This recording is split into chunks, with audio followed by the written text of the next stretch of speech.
am particularly pleased, Mr. Secretary, to have you here in person in this year's hearing and welcome you to our subcommittee.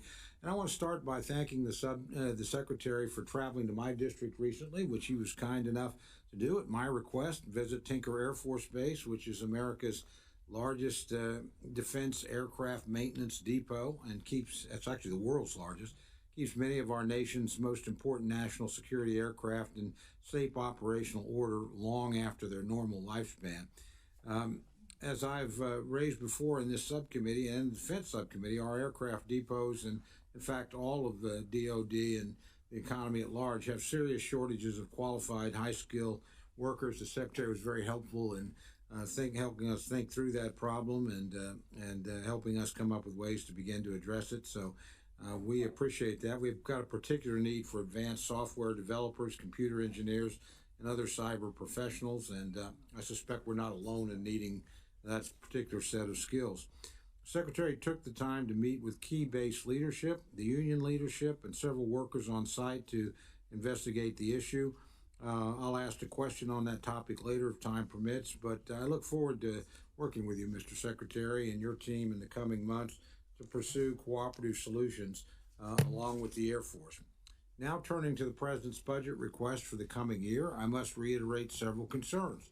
Last year, President Biden signed the American Rescue Plan into law without a single Republican vote.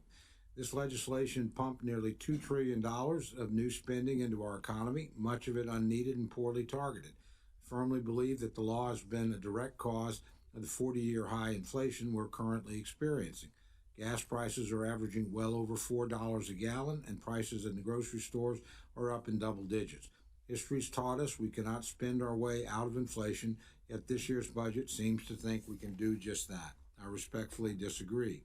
The spending levels requested in this budget double down on those same levels resoundingly rejected by Congress from the last budget. To enact such an increase in this environment would irresponsibly add to the national debt and further push our economy into a possible recession. In fact, some believe we are already on the course of seeing a recession within the next year, a fact I find incredibly unfortunate.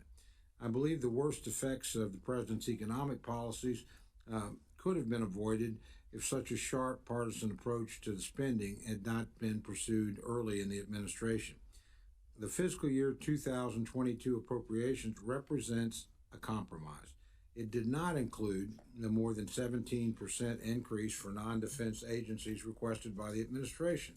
Instead, we came together and funded joint priorities in a bipartisan manner at reasonable levels.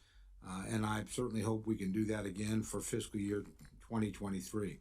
My second concern centers around the lack of support we're showing for employers. Unemployment is at an all-time low of 3.6%. That's a good thing.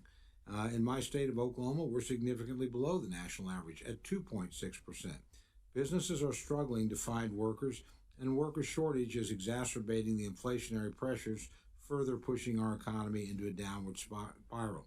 Yet I do not see a workforce policy from the administration reflecting the realities of many businesses.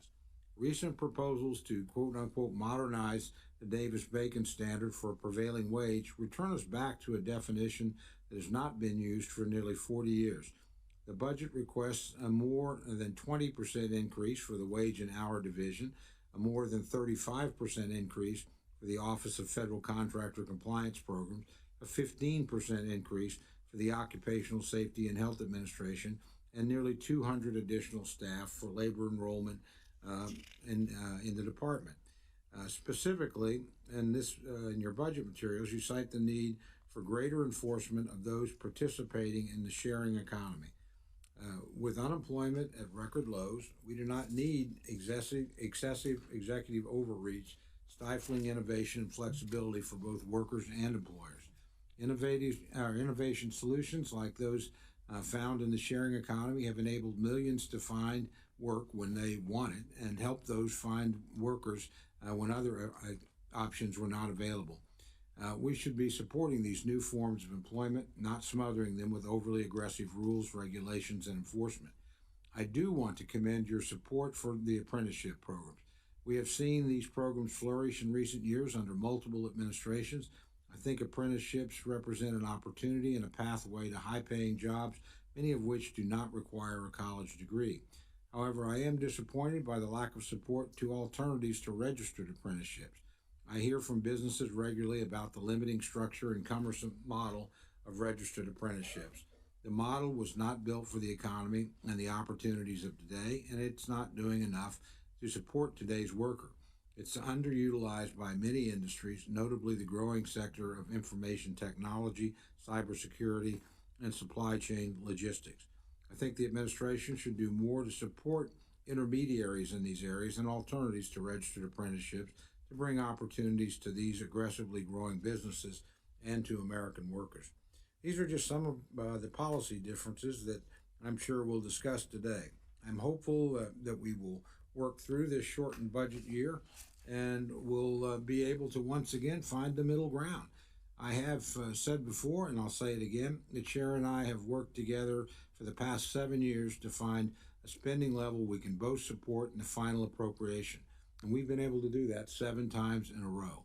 So I certainly hope to do so again, and I would certainly not like to see our 7-year streak broken, and I don't believe it will be. I think we'll be able to find common ground and get this bill done to you and give you a budget within a reasonable period of time so you can go about your important job. I know the chair doesn't want to drag this into next year, and I don't want to drag this into next year. We both want to get our work done on time. So I want to thank you again, Mr. Secretary, for appearing before us today. I want to thank you in particular for taking the time to come to my district. That was a very generous act on your part, and I look forward to your testimony and our continued work on our shared priorities. With that, Madam Chair, I yield back.